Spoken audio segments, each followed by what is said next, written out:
Kaugnay naman sa paghahanda ng National Disaster Risk Reduction and Management Council sa epekto ng Bagyong Dindo, nasa linya ng telepono si Undersecretary Benito Ramos. Magandang hapon po, Yusek. Mark, Maki, magandang hapon at magandang hapon sa ating mga kababayan. Opo, Yusek, meron na po bang mga naitalang disgrasya? Wag naman sana dahil sa Bagyong Dindo. So far, wala pa naman na pinsala o wala pa na casualties na naitala tungkol dito kay Tropical Storm Dindo, Mark. Opo, Yusek, kamusta po yung paghahanda na lang natin para sa bagyo? Opo, at itong Office of Civil Defense Region 2 ay nakahanda na at yung local na pamahalaan ng buong Northern Luzon. Kasama na handa dito yung Cordillera Administrative Region at saka yung Region 1, lalo na itong Ilocos Region. Handa na rin sila, Mark. Oo, Yusek, lalo na yung ating mga kapusong mangingisda, ano ho yung may pagbibili nyo sa kanila?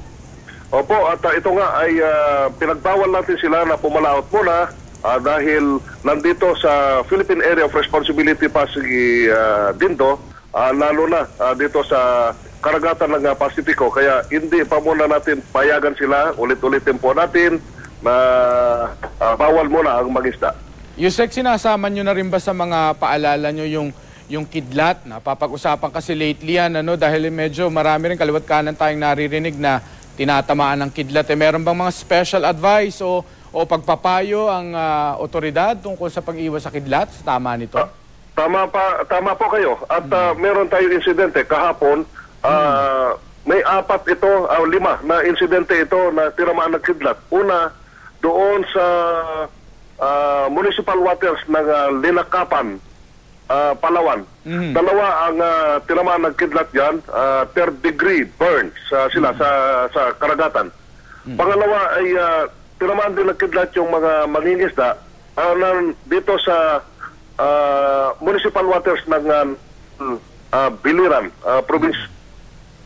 At yung pangatlo ay yung dyan sa may Urbistondo, dito naman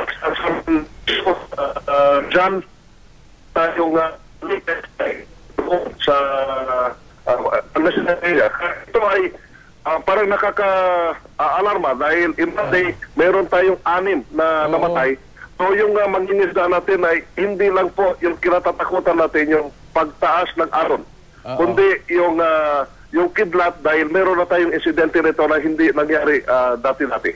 Yusek, panghuli na lang, isisingit ko lang, tanong lang ho ng hindi naman bihasa sa mga weather na ganyan. Yan ho bang pagdami ng tama ng kidlat, may kinalaman ho ba yan sa climate change, gaya ng epekto ng climate change sa ikay mas mababangis ng bagyo ngayon? May connection ba yan? Opo, may connection ito dahil yung sa precipitation. So ibig sabihin ito, lumalakas yung mga dagundong ng